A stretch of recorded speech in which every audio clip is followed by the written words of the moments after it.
Hello, and welcome to 5-Minute Math. Today we are looking at the Algebra 1 concept of rate of change. This is standard A.3B in the great state of Texas, and we are using item number 19 off the 2016 released STAAR test.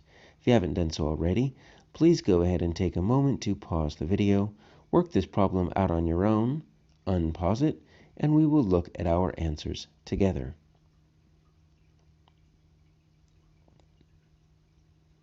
So we have a table representing some points on the graph of a linear function. There's no need to actually graph this because we have our xy coordinates, because what we're looking for is the rate of change of y with respect to, so think of per x.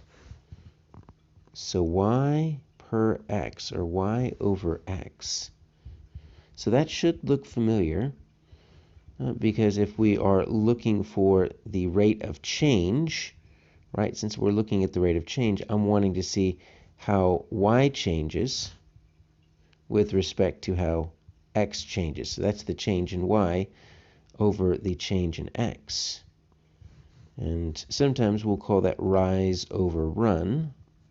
How far up does it rise up and down on the y-axis over how much does it run side to side on the x-axis. So hopefully at this point you're thinking, oh, that's easy, that's the slope. And if you were thinking the slope, or m, you are correct. So how do we find that? Well, that's this equation right here, y sub 2 minus y sub 1 over x sub 2 over x sub 1.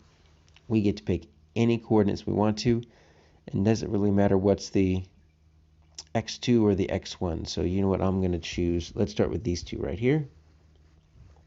But I'll choose another set just to show you. So let's make that x sub 2, x sub 1. Always label them so you keep them straight. Let's just see what this gets us here. So y sub 2 is going to be 3. And then y sub 1 is 12. So we're going to end up with a negative on the top. That's fine. And then I've got 0 as my x sub 2 minus, but now I've got a negative 2. So minus negative 2 is going to end up as a positive, right? So I've got 3 minus 12, so that's minus 9. And then 0 plus 2 is 2.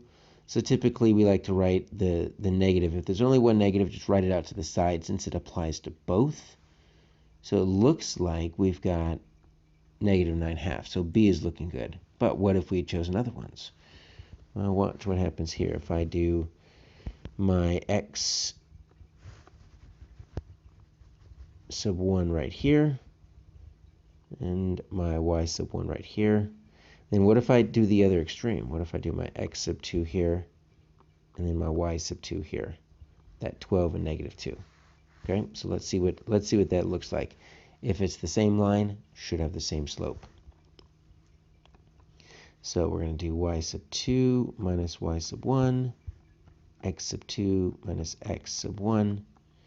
So my y2 is 12 minus, oh my goodness, minus negative 28.5, okay? And then x sub 2 is negative 2 minus 7. All right, so I've got a minus a negative, that's a plus, right? So that's 40.5, right? And over, and then I've got my negative 2 minus 7, so that's going to be minus 9. All right, so I've got my, so let's see, how does that look like 9 over 2, right? Well, if we wanted to, right, we could change this 9 over 2, since that's a fraction, right? What does it look like as a decimal? Well, that's going to be negative 4.5. So then your question is what happens when you divide 40.5 by 9? Well, if you pull out your calculator, guess what you're going to get? 4.5. Now, it's not going to look like your negative 9/2. So if you had gotten this, you probably would have thought you would have gotten a wrong answer. So you would have wanted to choose another pair. Either way, your answer is B.